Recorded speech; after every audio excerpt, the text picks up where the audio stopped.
महाकुंभ का आयोजन भारत की सबसे प्राचीन और भव्य धार्मिक परंपराओं में से एक है, जो हर 12 वर्ष में 4 पवित्र स्थानों प्रयागराज, हरिद्वार, उज्जैन और नासिक में होता है। इस आयोजन की कथा समुद्र मंथन से जुड़ी हुई है, जो देवताओं और असुरों के बीच हुई एक दिव्य घटना थी। हिंदू पौराणिक कथाओं के अनुसार एक समय ऐसा था जब देवता कमजोर हो गए और असुरों के सामने हारने लगे।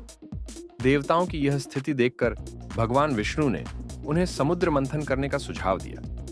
उन्होंने कहा कि समुद्र मंथन से अमृत प्राप्त होगा, जिसे पीने से देवता अमर और शक्तिशाली हो जाएंगे। हालांकि इस मंथन में देवताओं की संख्या कम थी, इसलिए उन्होंने असुरों से सहायता मांगी।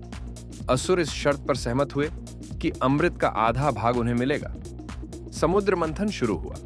इसके लिए मंदार पर्वत को मथानी और नागराज वासुकी को रस्सी बनाया गया। देवता और असुर दोनों ने मिलकर मंथन किया। इस मंथन के दौरान समुद्र से कई अद्भुत और अलौकिक चीजें निकलीं, जैसे कामधेनु गाय, कल्प वृक्ष, उच्च श्रवा घोड़ा, ऐरावत हाथी और विष हालाहल। विष इतना घातक था कि इससे पूरी सृष्टि को खतरा हो सकता था। इसे बचाने के लिए भगवान शिव ने विष को पी लिया और उसे अपने गले में धारण कर लिया, जिससे उनका गला नीला हो गया और वे नीलकंठ कहलाए। अंततः अमृत कलश समुद्र से निकला। इसे देखकर असुर और देवता दोनों लालायित हो उठे। असुरों ने अमृत कलश को पाने का प्रयास किया, लेकिन भगवान विष्णु ने मोहिनी रूप धारण कर उन्हें अमृत से दूर रखा। जब मोहिनी अमृत बांटने लगी तो उसने चालाकी से अमृत केवल देवताओं को दिया। यह देखकर असुर क्रोधित हो गए और उन्होंने अमृत कलश को छीनने का प्रयास किया। देवता अमृत को सुरक्षित रखने के लिए उसे लेकर आकाश मार्ग से भाग निकले। इस दौरान अमृत की कुछ बूंदें पृथ्वी पर 4 स्थानों पर गिरी। 1 प्रयागराज, इलाहाबाद, जहां गंगा, यमुना और अदृश्य सरस्वती का संगम होता है।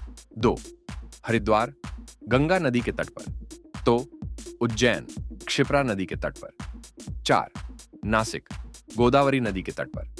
इन 4 स्थानों पर अमृत गिरने के कारण ये पवित्र स्थान माने गए। यह भी माना जाता है कि इन स्थानों पर स्नान करने से मनुष्य के पाप धुल जाते हैं और उसे मोक्ष की प्राप्ति होती है। महाकुंभ मेला हर 12 साल में एक बार आयोजित होता है। यह मेला उन ग्रह नक्षत्रों की विशेष स्थिति में होता है, जब इन स्थानों का जल और वातावरण अत्यंत पवित्र और आध्यात्मिक ऊर्जा से भर जाता है।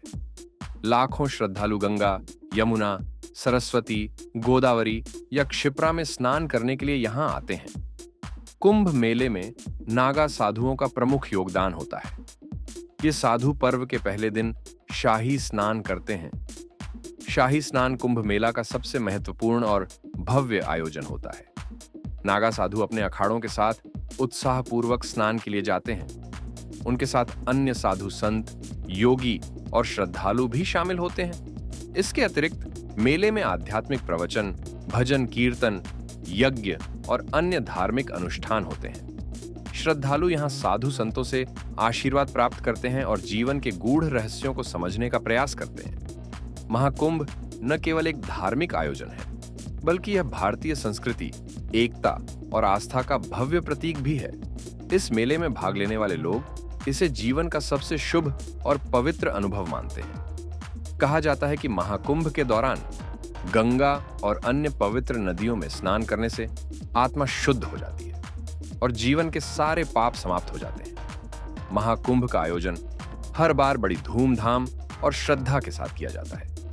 यह आयोजन न केवल धार्मिक, बल्कि सामाजिक और सांस्कृतिक दृष्टि से भी अत्यंत महत्वपूर्ण है। महाकुंभ भारत की धार्मिक विविधता और सांस्कृतिक धरोहर का जीता जागता उदाहरण है।